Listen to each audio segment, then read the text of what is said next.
Good morning, good morning, good morning. Right now, today is the 22nd, and you've got 9 more days to get in the Kingdom program. Links below. We set up your holding company, we set up your operating company, we do a lot more, and we teach you a lot of stuff. So get in there, because after the 31st, price disappears forever. That price. All right, I need to say this. Yesterday, I got an email from someone who wants to talk. It was like, hey, I want to talk about this, or we'll talk about this. Here's my phone number. Give me a call after 11. Did you know something was missing? Let me say this respectfully as possible. Please don't email me wanting to talk.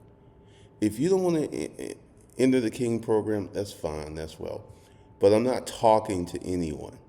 Every time I tell someone I'm not talking for free, they get pissed off. Don't do it. Okay, you're about to see some videos of thousands of people who don't think the economy's bad. These are business owners. They're buying stuff, they're meeting, they're talking, and they're spending money, a lot of money on inventory. So if the economy was bad, why are these business owners spending all this money on inventory?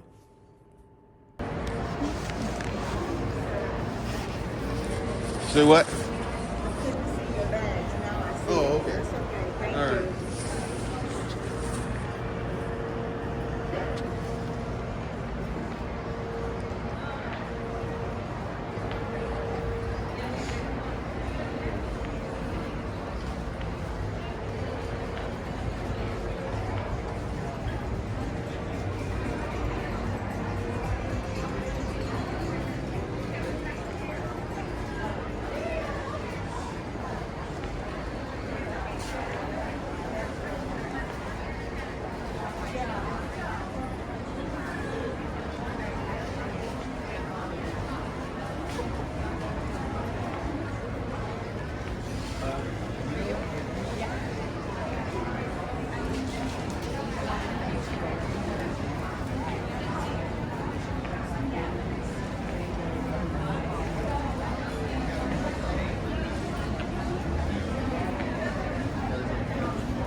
So I can't do a card.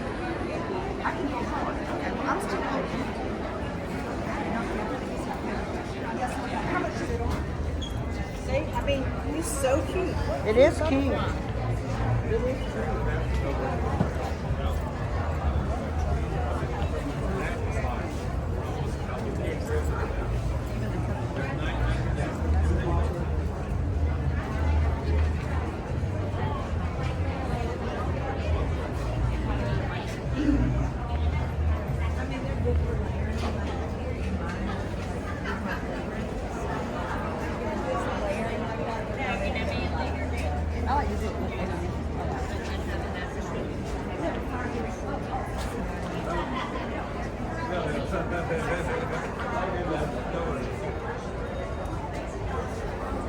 Excuse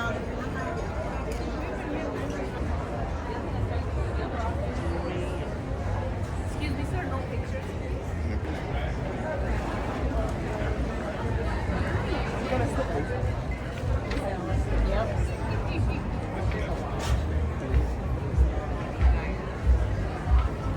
She can always tell that.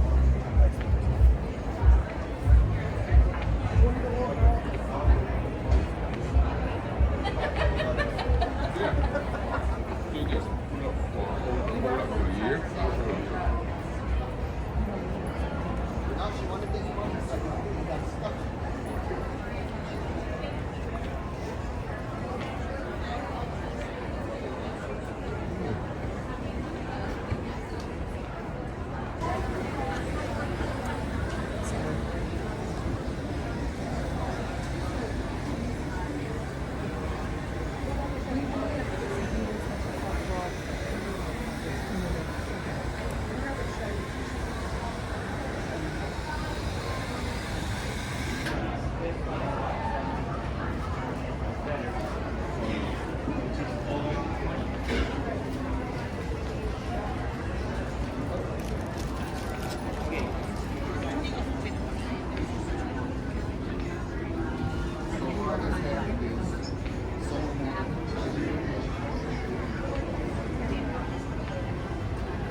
No, we're here with a friend.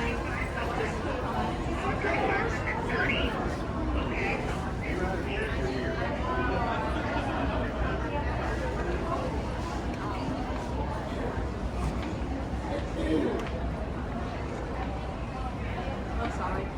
He's too late.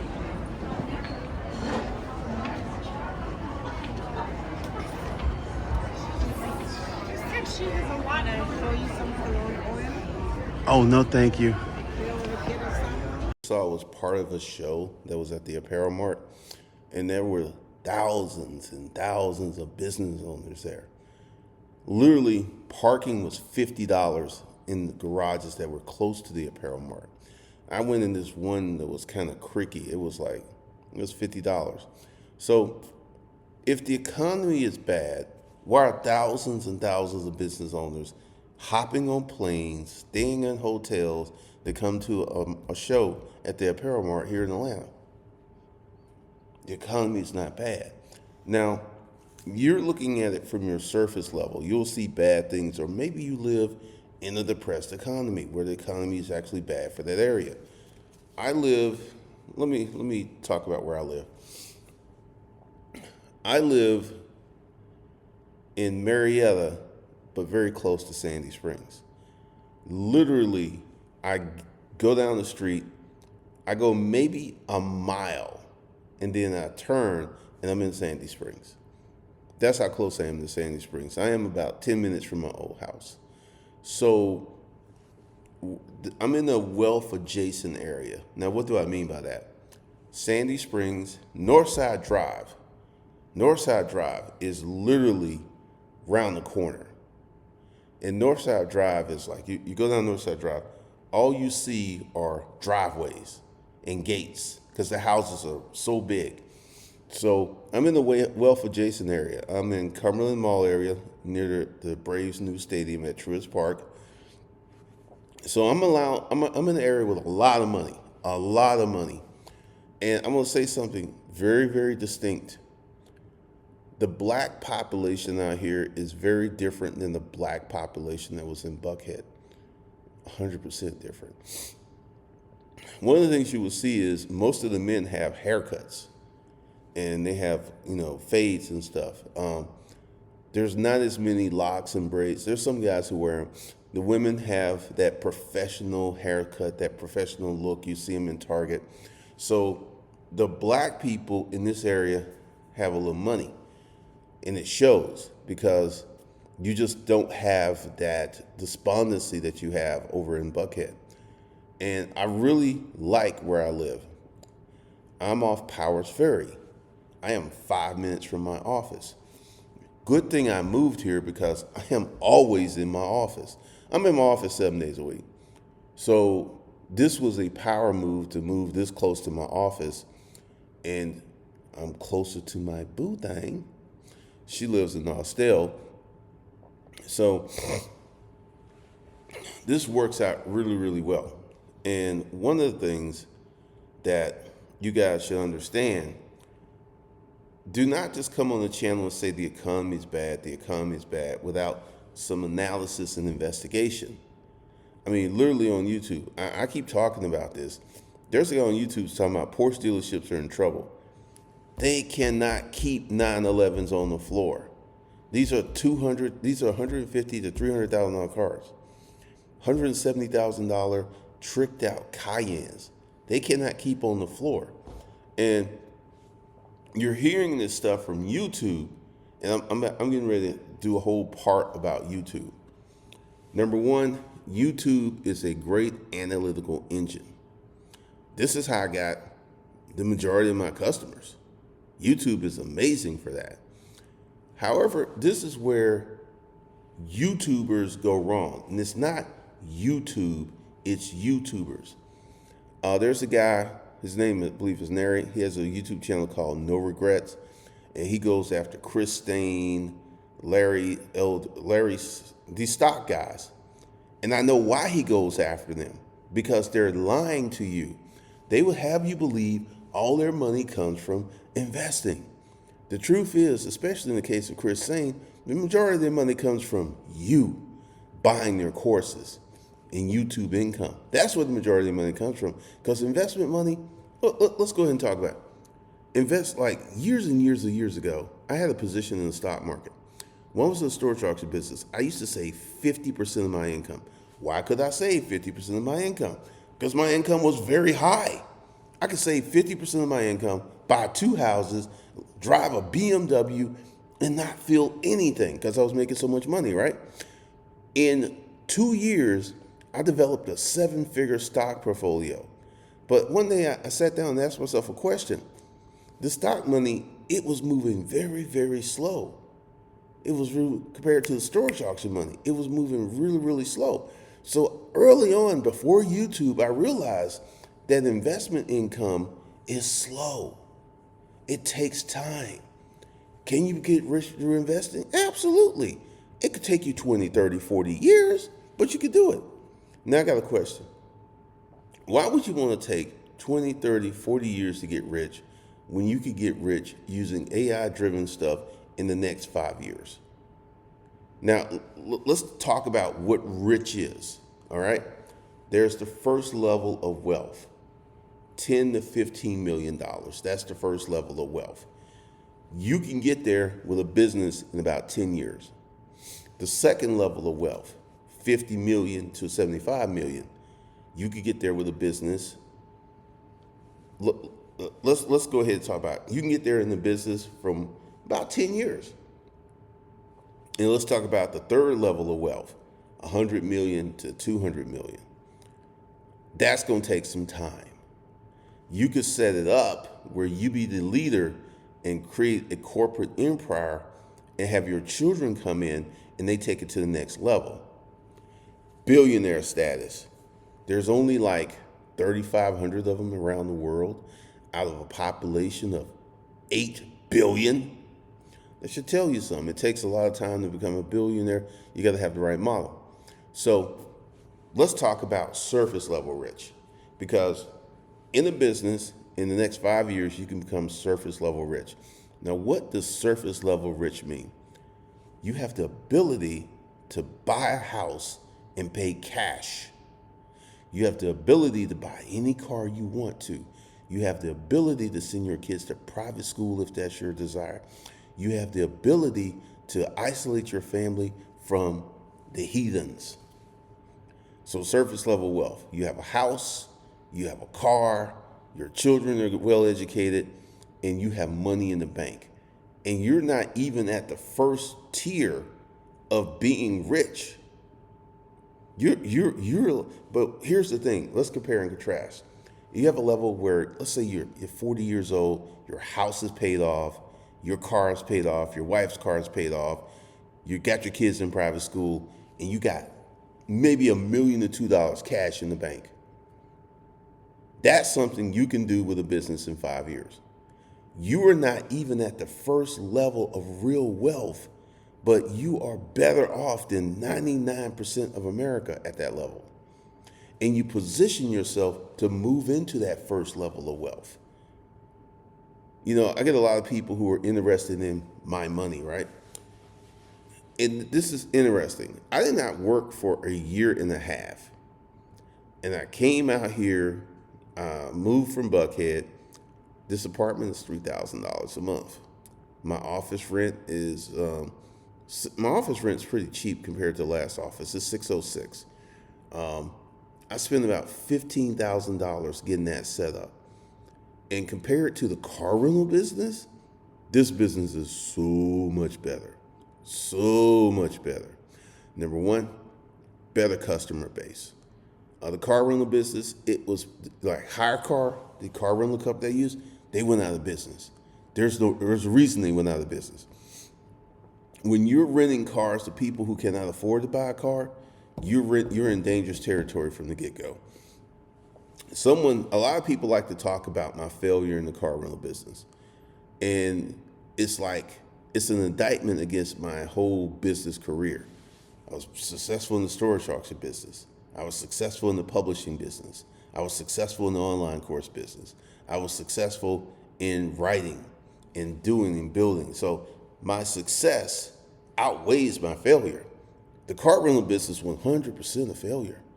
And I showed you guys, I told you the truth. I didn't hide the bad. And one of the things that got me with the car rental business was the customers were terrible. I got rents my Porsche, and 2 days later sells it on Craigslist. That's mind blowing. But once again, let's go ahead and talk about, I'm not going to use the N word. I'm going to call these people non-operators. These people don't want to build, they don't want to create, they don't want to do anything, right? And the non-operators are dangerous because that's what impacted my storage auction business, and that's what impacted my online course business.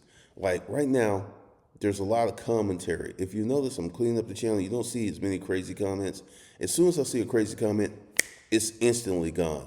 These people are not going to buy. They're not going to support. They're just here to hate. That's the only reason. Guy left a comment, and this is funny. I blocked this fool before, and he made another video using the same face profile to create another YouTube channel so he can comment on my channel. And he made a comment about my teeth. And I'm just sitting there like, really? That's all you got time to do is sit around and make fake profiles so you can leave more messages on my channel. And I blocked that one, and more than likely he'll make another profile, and I'll block that one. Because here's the big issue with the non-spectator crowd. And this is something we discussed with my students. And John, who's a business owner, he talked about it. He shared a story where he told his family he made $1 million in a year, and they literally stopped talking to him. They stopped calling. He has to call them. They don't call him anymore. And this is something else I've experienced. Like, I grew up in Adamsville, Alabama. I had 2 Facebook pages. I got a Facebook page with people I went to high school with. I would never put the Porsche on that page. Those people would think, oh man, he's just showing off, because that's where they are from their economic level. I would never. Now my rich friends, I'm sending pictures. I'm like, I just got this new 911 Turbo. Oh my God, that's a nice car. You want to know why they're celebrating? Why they're congratulations? Because they can buy a Porsche if they want to. They don't look at it as me showing off. They look at it as me living my life. My friends who lived next door to me when I got the Porsche, Well, they live in the house next to the house in Sandy Springs, and I called them and said, "Yeah, I got a Porsche and everything." It's like, congratulations. They were not mad. They weren't angry. They didn't think I was showing off. One day, I was over at their house and we were having a very real conversation. And it's like, it's like, yeah, we paid cash for the house and everything. And the wife said, we could pretty much make it on $2,500 a month. House paid off, cars paid off. They don't have normal folk bills. They just don't. And they got money in the bank. So rich folks' conversations between rich folks are very different than the conversation that poor people think that rich people are having. Very different. Because when I see a YouTuber talking about rich people and wealth and stuff, and I'm like, you don't have any rich friends. I've got friends who own banks, who started banks, who have manufacturers, own a firm that handles legal cases. I have a plethora of very wealthy friends, and the conversations are very different than the conversations that poor people think that wealthy people have. And I just see this bullshit on the YouTube, and I'm like, once again, there's a channel that I'm liking, and they talk about relationships, and they're giving people some very real advice. And I wish there was some YouTubers. Well, there are YouTubers who tell the truth. I'm one of the YouTubers that tells the truth. Going back to the Kill Switch Chronicles, a lot of people said, thank you. I thought the car rental business for me after watching the Kill Switch Chronicles. I'm not going to do it because personally, I think the car rental business is a terrible business. It's just terrible. Number one, cost. I spent $500,000 buying 32 cars. Lost 4 the first month. 4. So, and then someone else, this is interesting. Someone else put a comment up on Hustlers Kung Fu Wealth Development. Oh, the jewelry business is going to be like the car rental business. And this person said, I can compete with Glendon. Now, I started to make a petty video talking about welcome to entrepreneurship. And I realized, why give my time to someone who's a non-spectator? This person's not going to start a business. And here's the thing. Everyone's talking about they can compete with me, right? At the moment, I have spent $15,000 getting this just set up. It's not making, yesterday, today, the last 3 days, we've made a profit. But the beginning, set up, rent the office, buy the jewelry, hire the staff, manage the staff. People are like, well, that's super easy. No, it's not. This is the reason I'm working 7 days a week. Because one of the mistakes I made was the bad employee, just leaving them in the office to do their own thing. The second one, I could do that. But the first one, that was a bad idea. So it made me tighten up my hiring policy, tighten up the guidelines and everything. But once again, there are people out there like, oh, yeah, I can compete with Glendon. And I'm going to say, come on, baby. Come on. Welcome to Entrepreneur. Bring your ass on. Bring your funky ass on. And watch me kill him. I will slay your monkey ass. I've been an entrepreneur for 25 fucking years. You think you could compete with me because you got an ideal in your head? Let me explain to you the Whatnot concept. I sat at home and watched 100 hours of Whatnot content before I launched anything, before I hired anything, before I spent any money. You guys don't do that level of research. You just don't. And I'm a nerd. I do that level of research. I dive deep. And I came up with a thesis. If you do X and Y and Z, you'll yield the result that you want. And my thesis was 100% on point. Everyone thinks it. I got a friend who owns a consignment store. Once again, another rich friend. And she was like, well, I'm thinking about Whatnot, but everybody wants a deal. Everybody wants a deal. And I actually, let me show you the text I sent to her. All right. This is the text I sent to her. So she's already halfway set up because she has employees. And I got to talk to her. It's like, you need to do Whatnot. And I got to explain to her. And I'm trying to figure out how I can approach her, get that money, because I'm not going to do it for free. But she's in a position where this will amplify her business on another level. I'm talking about she has like 3 stores. And I remember, and I met Melissa when I was in the storage auction business, and this girl was really young, and she bought her store. She got a mortgage for her store. And I think she's got like 2 or 3 years before that sucker's paid off, right? I got rich friends. I got people who own businesses as friends. And my purview is totally different than this bullshit that you see on YouTube.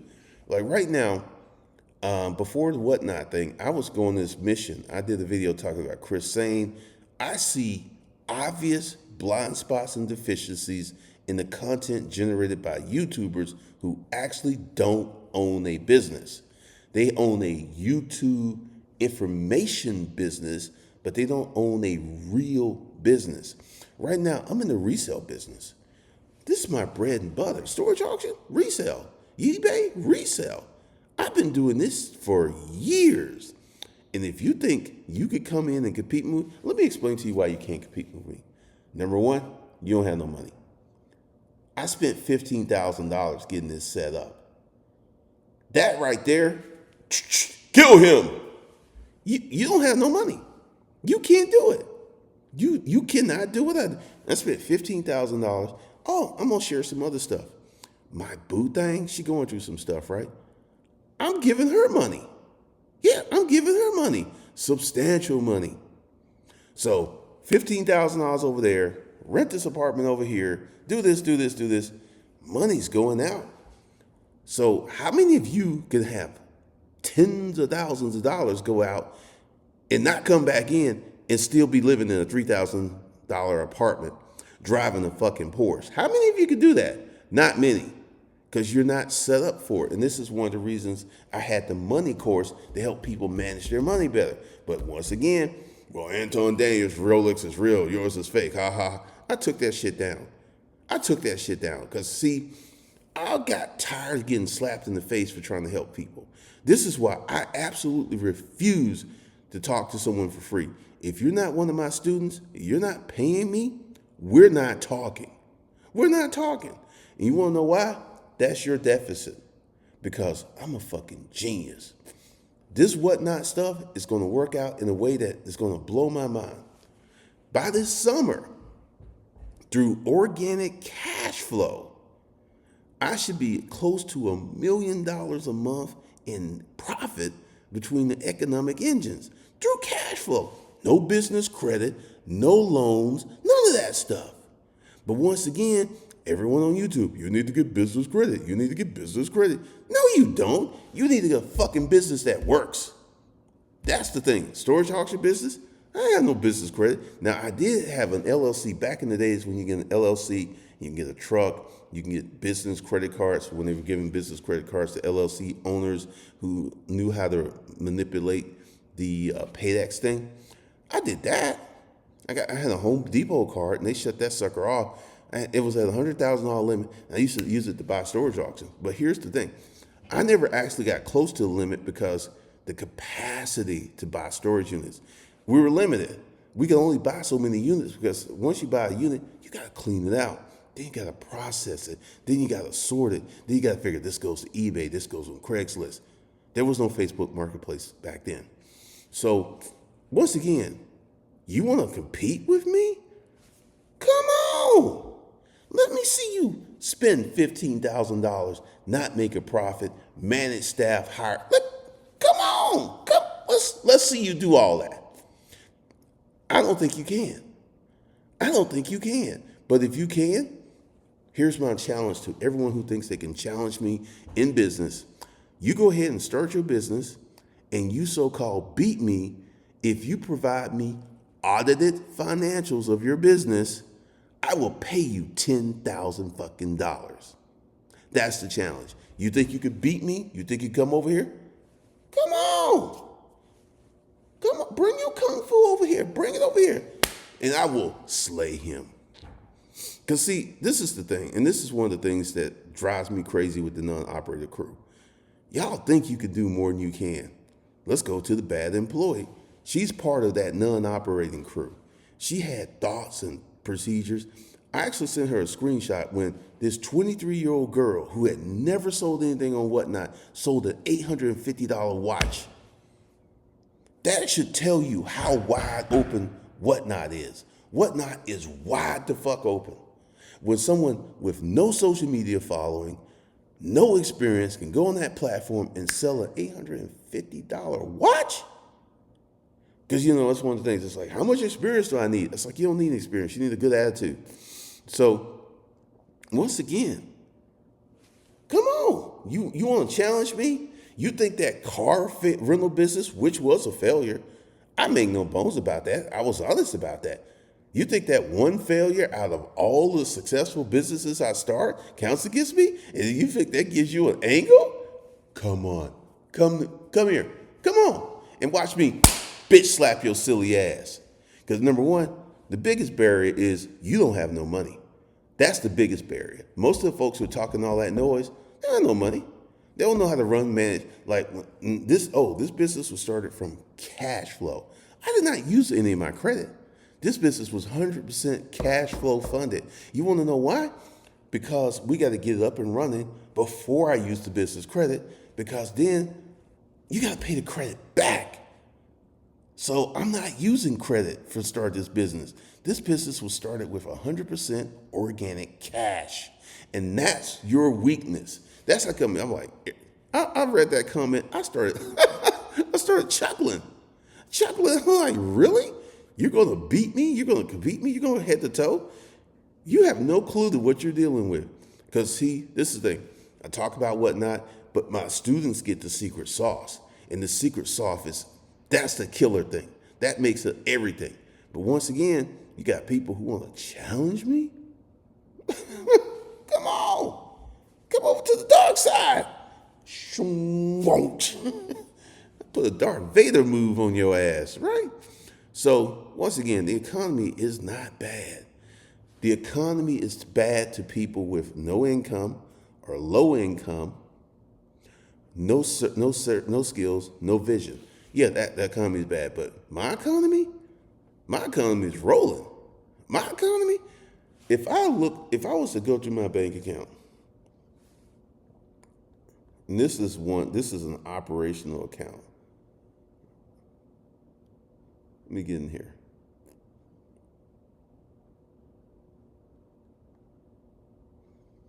All